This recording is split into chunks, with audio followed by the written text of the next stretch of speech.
Portugal já escolheu. Um novo ciclo político começa agora. O que vem depois das eleições?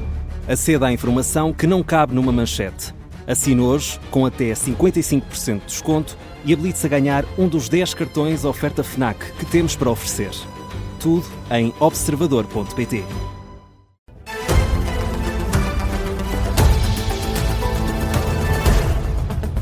Jornal das 5, Vanessa Cruz.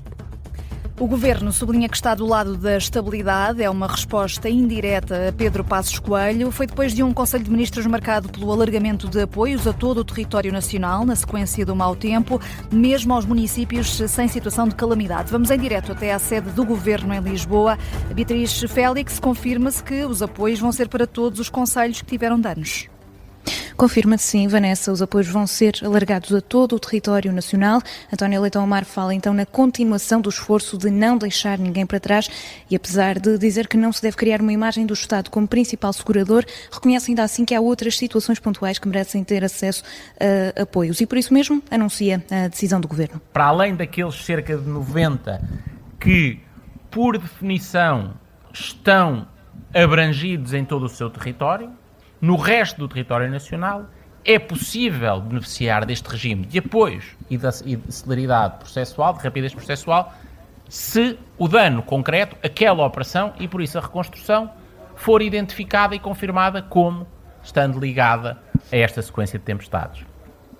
E para isto é preciso fazer um pedido junto das CCDRs, que depois irão aprovar junto dos municípios estas obras de reparação. Numa fase em que o PTRR está a ser construído e o envelope financeiro está a ser ponderado, ainda não se sabe se haverá necessidade de um orçamento retificativo, é o que diz António Leitão Amaro, que diz que essa é uma discussão para outra altura em função da necessidade. E Beatriz, quando o tema nesta conferência de imprensa que se seguiu ao Conselho de Ministros foi Pedro Passos Coelho, o Ministro da Presidência escusou-se a fazer grandes comentários. Precisamente, Leitão Amaro foge às perguntas sobre o antigo Primeiro-Ministro, por várias vezes recusou comentar quando o tema surgiu em cima da mesa, nas perguntas dos jornalistas. Deixa, no entanto, uma nota à grande estima que tem pelo antigo governante e diz que estas declarações de Passos Coelho, até sobre o novo Ministro da Administração, não foram tema debatido em Conselho de Ministros, sobre possibilidade de haver uma instabilidade política e desta cada vez mais aparição pública de Passos Coelho para apontar isso mesmo. Leitão Amaro deixa uma última nota, diz que o Governo faz sempre uma ponderação de todas as medidas políticas e legislativas. E garante que o Governo está do lado da estabilidade. Beatriz Félix com os destaques do Conselho de Ministros. O Governo afasta ainda prolongar a isenção de portagens nas zonas afetadas pelo mau tempo.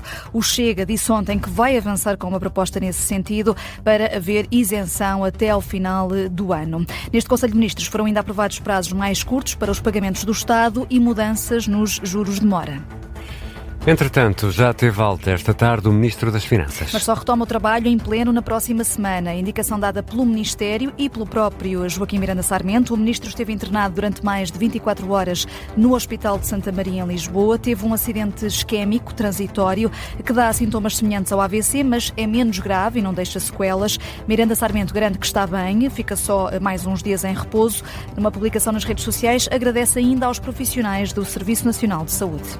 O Presidente da República fez uma visita surpresa esta tarde à BTL, em Lisboa. Marcelo Rebelo de Sousa promete que o silêncio vai marcar os últimos dias de mandato. Está quase de saída de Belém, a 9 de março, o dia em que toma posse António José Seguro. Os jornalistas questionaram o ainda chefe de Estado sobre a escolha do novo Ministro da Administração Interna, Luís Neves, e também sobre as mais recentes declarações de Pedro Passos Coelho, que criticou o trabalho do Governo. Ora, Marcelo Rebelo de Sousa não se quis pronunciar, diz que o palco agora é para o senhor que se segue. Estou a 8 dias de sair, e, portanto é aquele momento em que estou de saída do palco e está de entrada no palco o Presidente Seguro.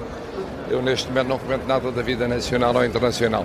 Esta é a altura de estar silencioso e de deixar a quem vai entrar realmente o papel decisivo. Marcelo Rebelo de Sousa, na BTL, a Bolsa de Turismo de Lisboa, a recusar responder sobre questões da atualidade. Por lá, pela BTL, passou também o Ministro da Economia, Manuel Castro Almeida, nega que haja turismo a mais em Portugal. Eu faço parte do grupo dos que defendem que não há turismo a mais. De maneira nenhuma.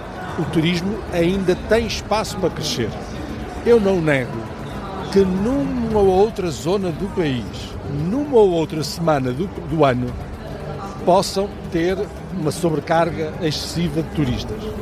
Mas isso são exceções. O Ministro da Economia a rebater assim quem critica o aumento do turismo nas grandes cidades.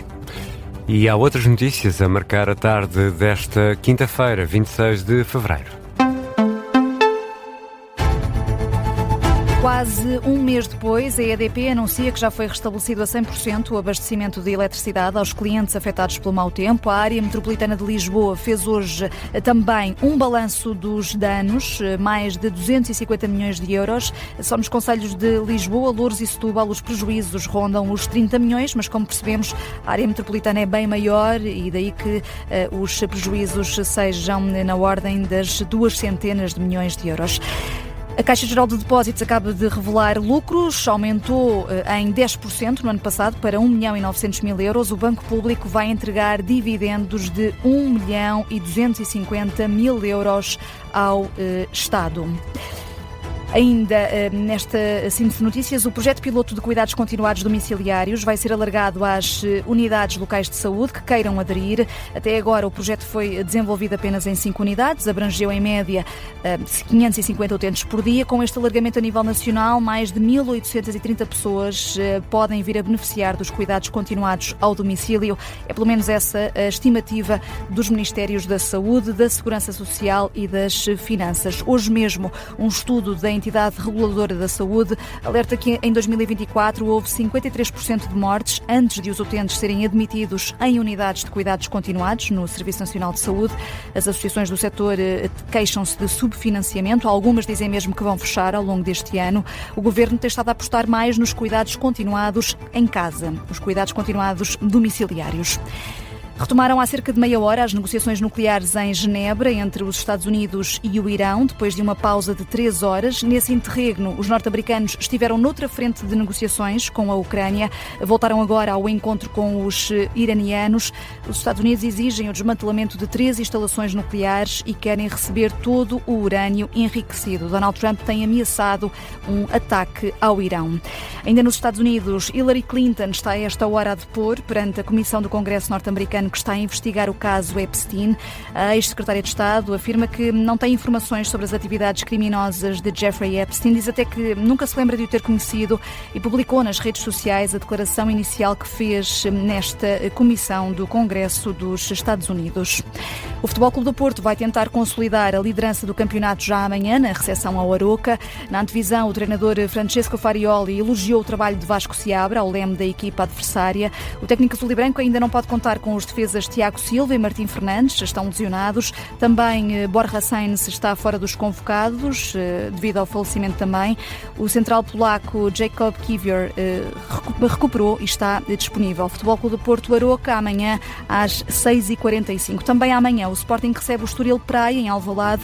Rui Borges alerta que é dos jogos mais difíceis da temporada, porque o Estoril tem processos ofensivos semelhantes ao da equipa de Alvalade. Debasti e Kokorashvili não vão a jogo devido à lesão. Ioannidis ainda está em dúvida. Este Sporting Estoril é às 8h45. São 2 jogos com relato garantido e em direto na Rádio Observador, amanhã à tarde, depois da emissão especial em Leiria, para assinalar um mês da passagem da tempestade.